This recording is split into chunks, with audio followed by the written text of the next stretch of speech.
ঘাটাল জেলা ভারতীয় জনতা পার্টির পক্ষ থেকে আপনাদের 3:30টায় সূচনা দেওয়া হয়েছিল। আপনারা এসেছেন আমাদের দলীয় কার্যালয়ে। আপনারা জানেন যে একটি নির্দিষ্ট বিষয় নিয়ে আমি সাংবাদিক সম্মেলন এখানে করছি। প্রথমত 21 সালের নির্বাচনের পরে যে ধরনের অত্যাচার সংগঠিত করা হয়েছিল রাজ্যের বিভিন্ন প্রান্তে, এবারেও একইভাবে সেই অত্যাচার শুরু হয়েছে। শুধু ভোটের পরে নয়, ভোটের আগে থেকে পুলিশের অত্যাচার ছিল। এখন পুলিশ এবং তৃণমূলের গুন্ডা তাদের মিলিত অত্যাচার শুরু হয়েছে। একটু আগেই আমি মেদিনীপুর মেডিকেল কলেজে আমাদের কেশিয়াড়ি পঞ্চায়েত সমিতির বিরোধী দলনেত্রী মৌমিতা সিনহা, যাকে বিডিও অফিসে ভিডিও ডেকে নিয়ে গিয়ে মার খাইয়েছেন কল্পনা সিটের হাত দিয়ে, তাকে দেখতে গেছিলাম এবং সেখান থেকে আমি এখানে উপবিষ্ট হয়েছি।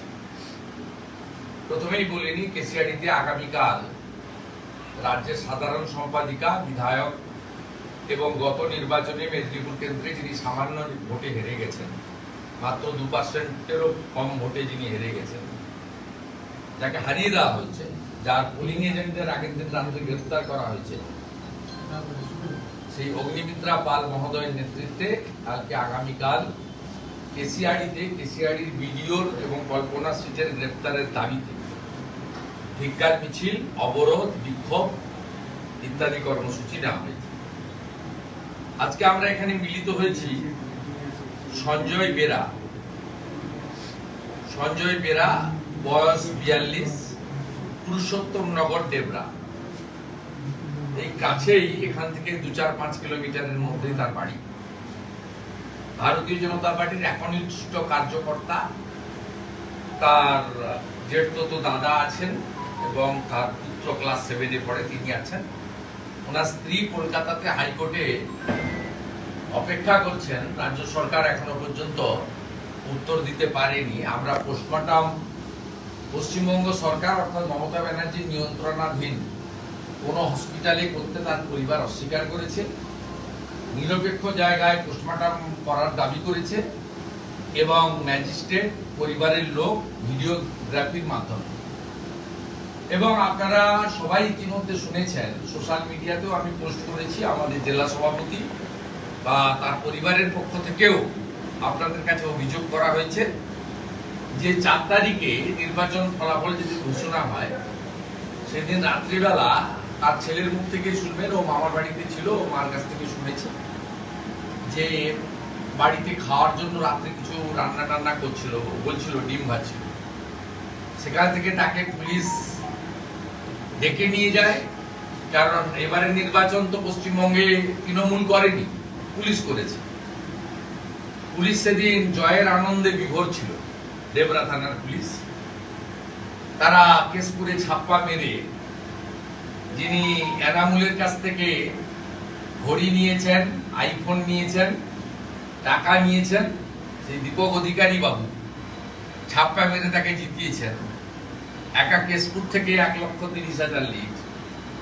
এত লিড নন্দরানী দলও পাননি, আর গতবারে এত লিডও হয়নি 19 সালে, 1,08,000 হয়েছে। সব রেকর্ড ভেঙে গেছে। তাই জয়ের আনন্দে ডেবরা থানার পুলিশ, যারা বালি থেকে টাকা তোলে, যাদের কাজ হচ্ছে টাকা তোলো আর তৃণমূল করো, আর রাত্রে সারা রাত্রি ধরে ঝাড়খণ্ড থেকে আসা গরুকে এখান থেকে হাঁটিয়ে পার করিয়ে ভাইপোর ডায়মন্ড হারবারে পাঠায়, যাতে নৌকো করে সব বাংলাদেশে পাচার করা যায়। সেই পুলিশ তাকে তুলে নিয়ে এসে ব্যাপকভাবে মারধর করে, অসুস্থ হয়ে পড়ে, প্রেসিডেন্সি জেলে নিয়ে যায়, সেখানকার হসপিটালে হাতের বাইরে চলে যায়, পিজিতে ভর্তি করে এবং পিজি হসপিটালে মারা যায়। এটা কাস্টোডিয়াল ডেথ। সুপ্রিম কোর্টের যা নর্মস রয়েছে, সেই নর্মসে কাস্টোডিয়াল ডেথ হলে তার পানিশমেন্ট কাস্টোডিতে যারা রেখেছেন তাদের ঘাড়ে যায়।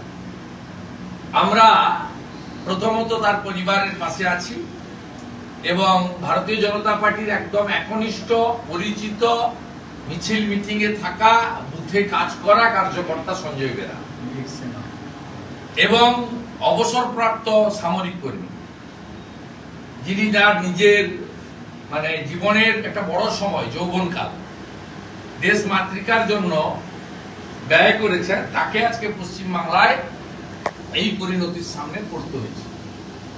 এই রাজ্যে গণতন্ত্র, সংবিধান অধিকার সবই কেড়ে নিয়েছে, হরণ করে নিয়েছে তৃণমূল কংগ্রেস।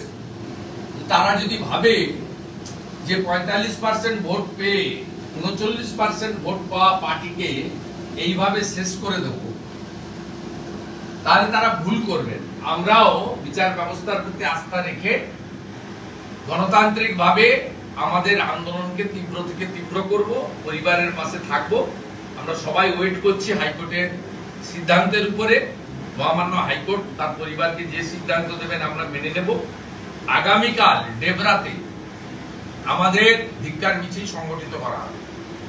আগামীকাল পার্টির পতাকা থাকবে, কালো পতাকা থাকবে এবং বুকে কালো ব্যাজ লাগিয়ে হাজার হাজার বিজেপি কর্মী, ওদিকে যেমন কেশিয়াড়িতে ধিক্কার অবরোধ চলবে, এখানে আমরা জাতীয় সড়কে অবরোধ করব না, মানুষ কষ্ট দেব না। তো আমরা এখানে কালকে ধিক্কার মিছিল করব।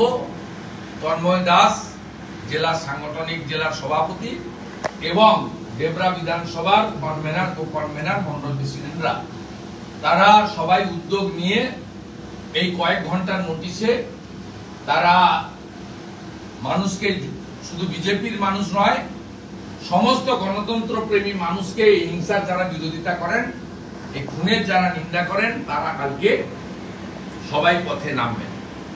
এবং কোর্টের রায় হয়ে যাওয়ার পরে, ময়না তদন্ত হয়ে যাওয়ার পরে দোষী পুলিশদের বিরুদ্ধে যদি মমতা ব্যানার্জি সরকার ব্যবস্থা গ্রহণ না করে, তাদেরকে যদি গ্রেফতার না করে, চাকরি থেকে ডিসমিস না করে, পানিশমেন্ট না হয়, আমরা ভবিষ্যতে এই পরিবার যে উচ্চ আদালতে আইনি লড়াই করবে, তার জন্য উকিল বাবু দেওয়া থেকে শুরু করে মামলার সমূহ যা যা মদত করা দরকার সেটা ভারতীয় জনতা পার্টি করবে।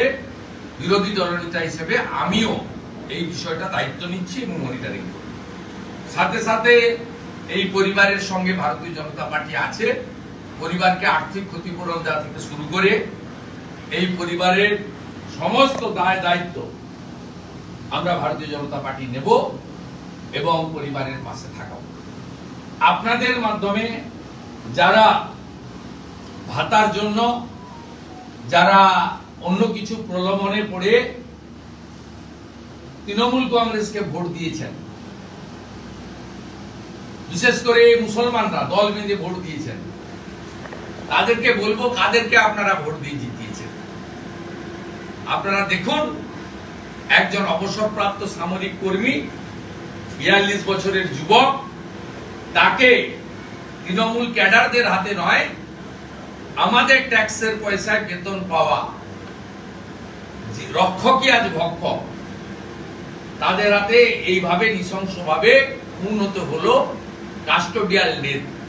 সঞ্জয় বেরার নামে বিগত দিনে কোনো অভিযোগ, কোনো একটাও কেস, তার কোনো রেকর্ড নেই। কারণ একজন এক্স সার্ভিসম্যান তার জীবনের 15 থেকে 20 বছর দেশের জন্য তিনি দিয়ে এসেছেন। তাই এইরকম একজন ট্রু রাষ্ট্রবাদী, তাকে যেভাবে সরকারি ট্যাক্স, জনগণের ট্যাক্সের পয়সায় বেতন পাওয়া পুলিশ খুন করলো, এই লজ্জা রাখার জায়গা নেই, নিন্দা জানানোর ভাষা নেই।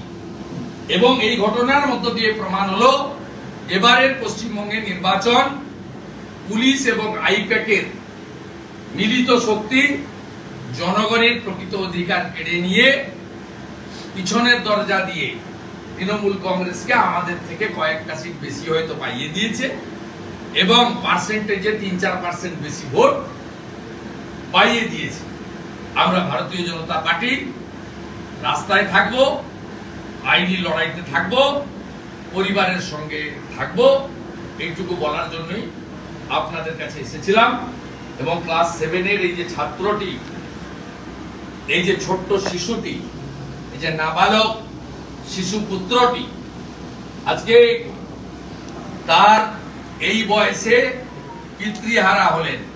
আমি মনে করি এর সমূহ দায়িত্ব রাজ্যের মুখ্যমন্ত্রী মমতা ব্যানার্জি। এই ছোট্ট বাচ্চাটির তার 42 বছরের পিতৃদেবকে কেড়ে নিল কারা? গুন্ডা, মস্তান, হারমাদ, জঙ্গি, এরা তো করেই এদের কাজ। আমাদের ট্যাক্সের পয়সায় বেতন পাওয়া পুলিশ পশ্চিমবঙ্গ যে রসাতলের একদম শেষ খাদের কিনারায় চলে গেছে, শেষ হয়ে গেছে, ধ্বংস হয়ে গেছে। এই বাচ্চাটির মুখ তার আরেকটি প্রকৃষ্ট উদাহরণ।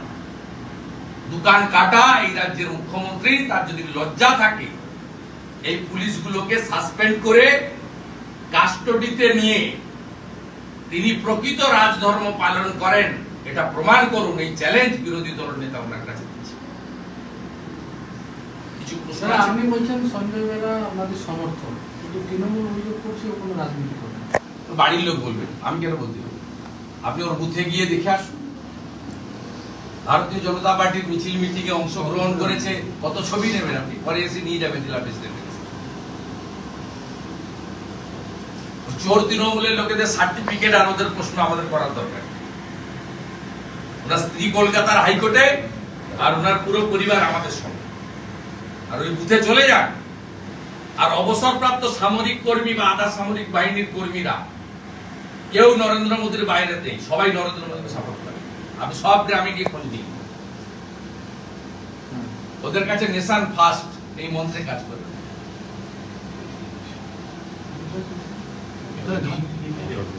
ঘাটাল এলাকায় একাধিক বিজেপি কর্মীকে চাপ দেওয়া হচ্ছে টাকার জন্য, মানে ইলেকশনের পরে তোমার অভিযোগ আসছে। চা দোকান পুড়িয়েছে তো ঘাটালে, বড়দা চৌকনে দুটো চা দোকান পুড়িয়েছে। তৃণমূল মানেই অগ্নিসংযোগ, খুন। হ্যালো,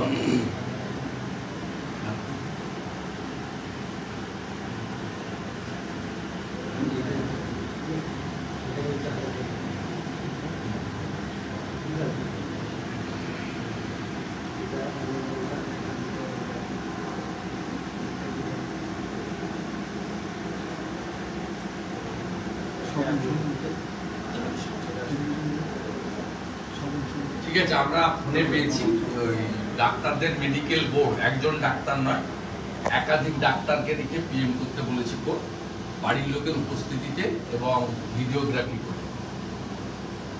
ঠিক আছে, কোর্টের রায়কে আমি স্বাগত জানাচ্ছি, তার পরিবারও স্বাগত জানাবেন, এবং 26 তারিখে আবার মামলা রেখেছে।